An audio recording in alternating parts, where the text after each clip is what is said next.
We've got e-bikes that assist you to the point where, let's face it, they could probably pedal themselves. Anti-lock brakes that are tempting manufacturers with tasty OE deals. Automatic shifting, self-adjusting electronic automatic suspension. What's next? A bike that steers itself? What in the name of our patron saint Mandy Spangler was that? Now, are these features, these rider aids, more and more about the rider having to do less and less?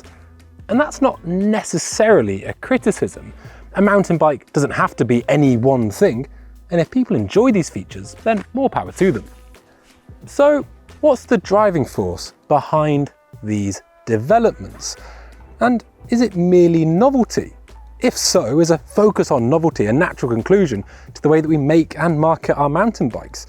Once bikes began to look and ride increasingly similar, was it only a matter of time before all-out performance slipped down the agenda, and it became less about what a bike could do and more about what a rider didn't have to?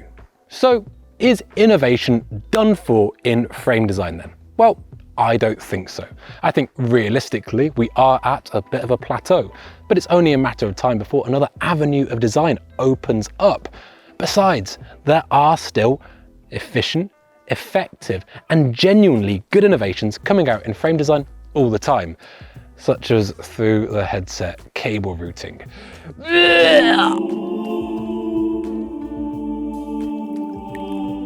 Please don't mind me as I enjoy some delicious lentil and imitation bacon soup.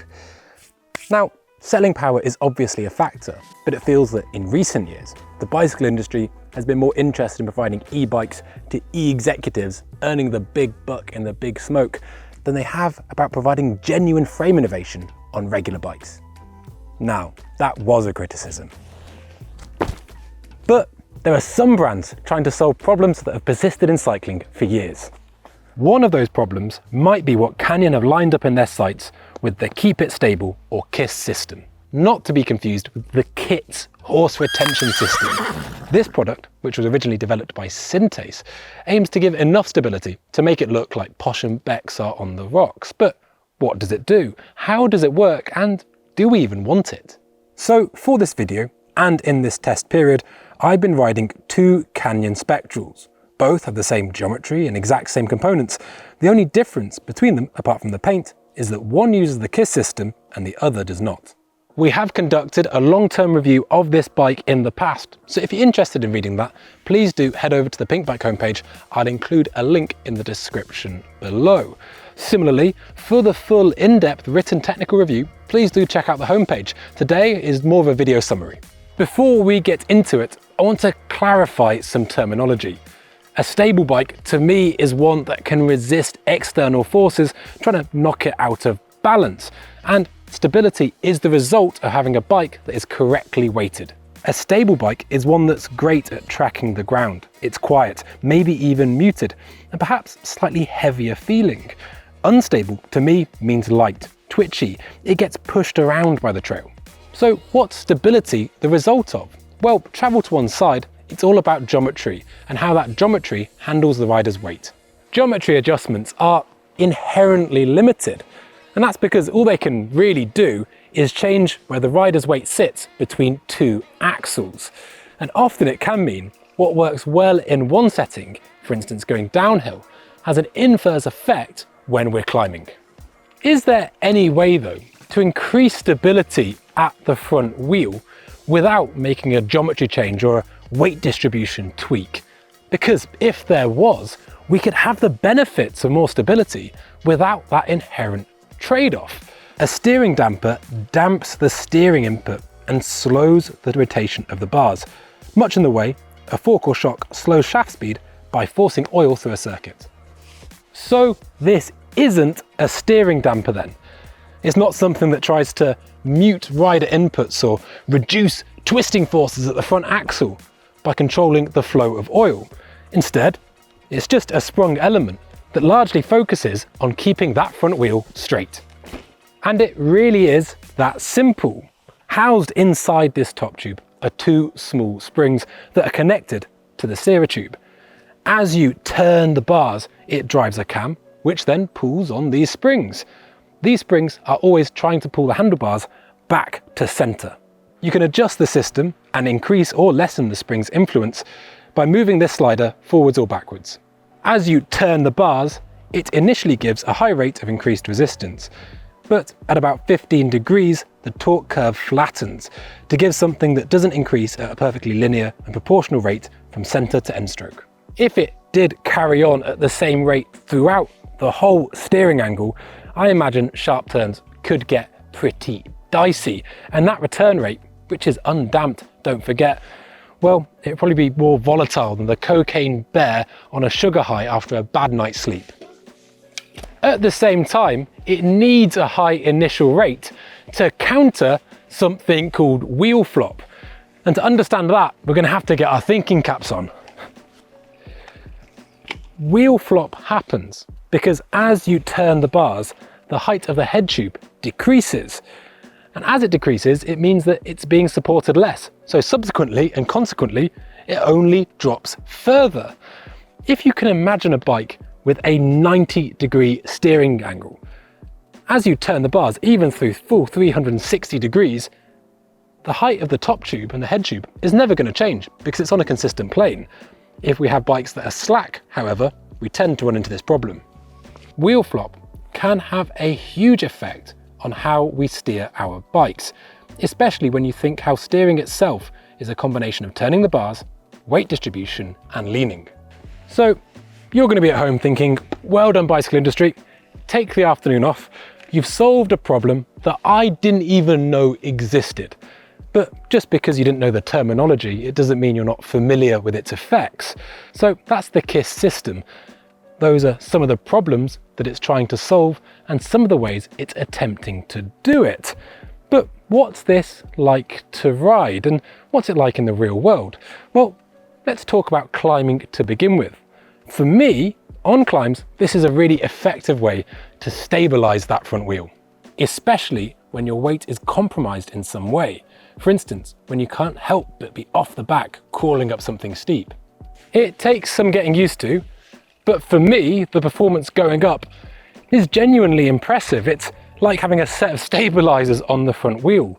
This is incredibly useful on climbs that are rough enough where you're worried about elements of handlebar flop creeping in, or steep enough where you keep your weight on that front wheel to stop it from wandering. Similarly, if they're also loose enough that you're concerned with losing traction on the rear wheel.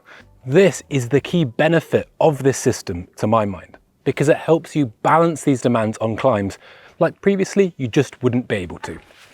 Descending, well, descending with this KISS system, well, I'm not sure it's for everybody.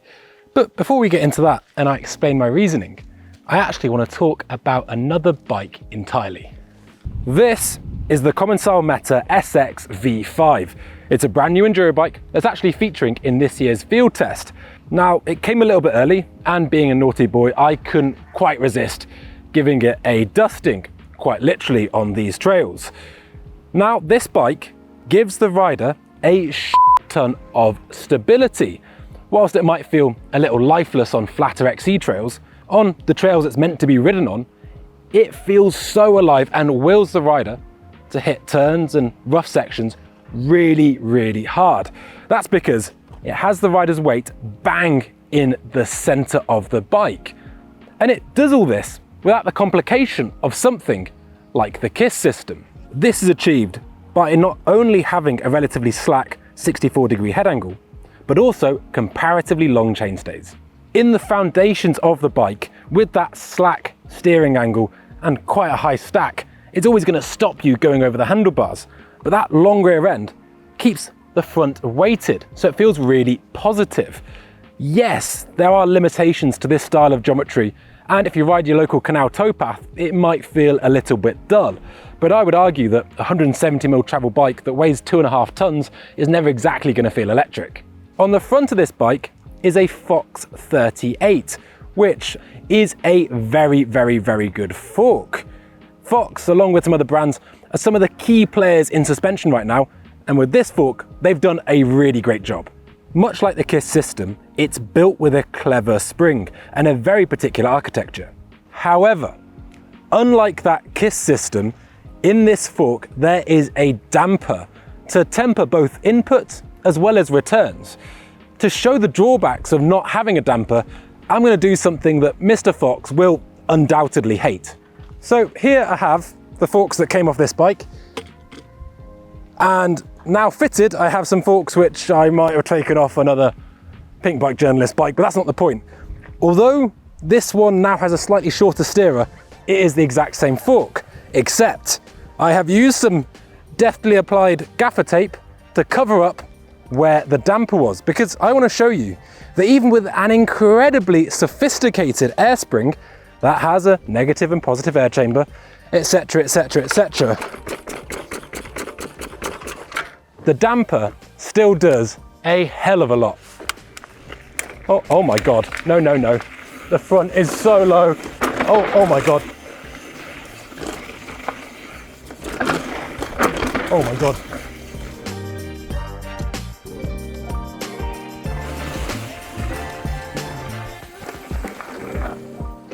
So that's riding the fork without a damper. And the point I'm trying to illustrate is that now this fork is unbelievably sensitive. And you're probably at home watching this thinking, isn't that what we want from our suspension? Well, a good suspension fork is hard to make because yes, you want it to be sensitive, but you also want it to be able to cope with big hits and mass transfer. You're so off the back because you're terrified of the fork diving, you can never really be present and focused on committing to the front with a fork with no damper. So do we want sensitivity? Absolutely. But much in the same way, we want stability in our steering. But it's not just about having one defining factor with steering or suspension. It's about the complexity of compromise. And yes, the steering damper, or steering system as KISS are doing it, is very interesting. But it's not just about one attribute, it's about balancing factors. So let's go back to the Canyon and hear my impressions of that system in the descents. Now, Canyon claim that it can give the rider a greater sense of connection between the front and the back of the bike. Without being too cruel, I enjoyed the system most in the instances where I noticed it less. On fast, open turns, it's not half bad, but that's because I'm leaning the bike as opposed to turning the bars in an extreme angle, if at all. On sequential turns, where you're going from one side of the tyre to the other, it feels just like something else your inputs got to go through. And at times it feels like you're reacting to the reaction instead of talking directly to your bike and listening to what it's telling you. It sometimes turns into this strange game of Chinese whispers. As you commit to a turn, you not only have to consider how much grip that tyre has, but also how much energy that spring is storing, and more importantly, how it's going to return. For extreme turning angles and repetitive tight turns, for me, it felt like suddenly I had no idea where my balance point was. When going through the range of steering, it felt like I had to relearn what it was to come back to centre. This isn't helped by, as you do return to centre, it dumps off all that energy from the spring before picking it up again in what can feel like quite an abrupt manner. To me, it feels like a really disrupted process. This thing would be great on cross-country bikes, where the speed is high, and the need for stability on the front is great. In fact, I can genuinely see its purpose in XC racing. It really could have an application there, as it means that on greasy seated climbs, they could have more weight over the rear, gaining traction, while still benefiting from the stability on the front. On aggressive gravity bikes though, in my opinion, it just needs to be damped, much in the same way our suspension does. Would that make it heavier? Yes. More complicated? More expensive? Yes, yes, yes. But it could also align with some of the original claims of better connection between the front and the rear of the bike. Then again, it might just run into the very reasons we don't see steering dampers very often. And I think there's going to be a lot of fence sitting when it comes to this KISS system, but truthfully, I didn't like it. I know there are some Canyon athletes using this, and I really hope it works out for them. Maybe I'm just not skilled or adaptable enough, but I always ended up with this weird hangover of getting back on a normal bike, and even though that's what I preferred, it took me a couple of days to reacclimatize. A couple of my friends have ridden it, and although they have been less damning, none of them have been blown away. I don't know if this will be the last we see of Kiss, and I hope they persist with it, because it could be good, but for me, it just needs some more refinement. In my opinion, it would benefit greatly if it was damped, and then I would really love to try it again. Without that, it might have some legs in XC, but when it comes to gravity bikes, I don't really see it having that much of a place. Now, maybe it would work if you're incredibly adaptable, or willing to literally relearn how you stabilize and turn a bicycle. But for me, it's not quite there yet. And that's it. Those are my feelings on the Kiss system in a Canyon Spectral. For the full write-up, please do visit the Pinkbike homepage, and if you can't be bothered, maybe just put something really nice in the comments to make sure I get a Christmas bonus. Thanks, guys.